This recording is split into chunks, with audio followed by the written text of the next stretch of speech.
New tonight, the last of the 21 passengers hurt when a Delta flight from MSP crash-landed in Toronto is now out of the hospital. And within the last several hours, one of them filed the first lawsuit against the airline. Fox 9's Mike Manzoni joins us now live. Mike, it's still unclear, though, how this will ultimately all play out. Randy, Delta is offering $30,000 to each of the 80 people on board with no strings attached. That means they can still sue, and at least one of them just did. Come on! All 80 people on board this Delta flight from MSP that flipped over in Toronto on Monday can take a $30,000 payout.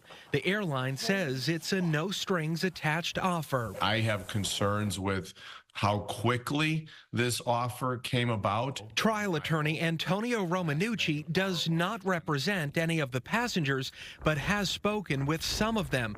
He says airline payouts aren't uncommon, but he's skeptical about this one. If they're trying to steer people away from suing them, I don't think that's going to work. One passenger is already suing Delta. According to a lawsuit filed on Thursday, Marthinus Lawrence from Texas suffered significant injuries to his head, neck, back, knees, and face and was drenched with jet fuel. Payout offers from airlines after crashes vary.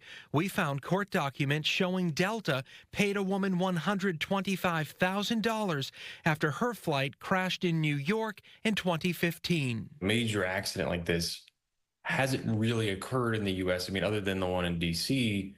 Ryan Ewing with aviation trade website airlinegeeks.com says since these accidents aren't common, it's hard to know how it'll all play out. But he says you can count on one thing. I think you're going to start to see, an avalanche of litigation. And we've reached out to Delta tonight for comment on the first lawsuit, but haven't heard back. In the studio tonight, Mike Manzoni, Fox 9. All right, more to come on that one, Mike. Thank you. Turning